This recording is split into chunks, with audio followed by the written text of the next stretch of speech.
Now this introduces the critical component in peace. Faith. Faith. You go to God in the midst of all your troubles because you believe in His power and His promise, right? And His provision and His resources and His love. We talk about faith. I need more faith. How do I get more faith? I'm going to make it real simple for you. Write it down. Faith is primarily thinking. Thinking. It's not something floating out in space. It's thinking. It's thinking. Thinking about what? God, His person, His attributes, His words, His works, His power, His promises. The more you read about God and think about God, the greater God becomes, and the greater God becomes in your thinking, the greater your faith will be in Him. And the greater your faith, the more eager will be your thankful prayer in the midst of trouble that brings peace. That's why the Bible talks about having a renewed mind.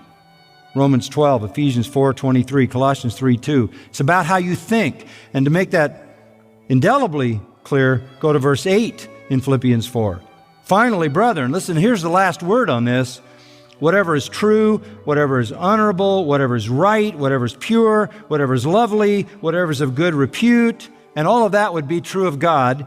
If there's any excellence and anything worthy of praise, think on these things. And if you're thinking on those things, you're thinking about God, because all those things are true of God.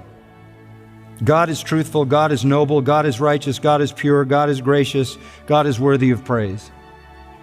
And when you think like that, Paul says, you'll do what I've done. You've seen me do this.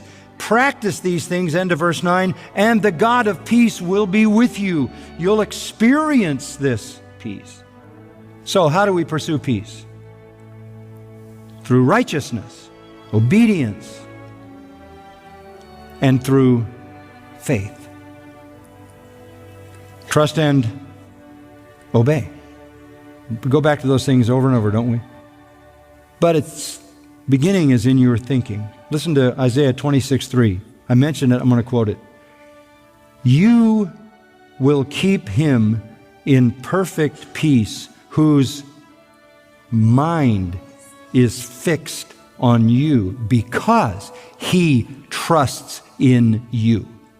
Perfect peace is the product of perfect trust. Perfect trust is the result of perfect knowledge of God. The more you know about God, the more you trust Him. The more trustworthy He is, obviously, in your mind.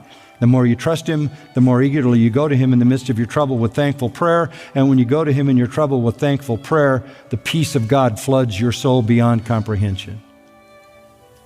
This is a staggering promise in verse 27. It's not surprising that I couldn't get past one verse, right? Pretty amazing.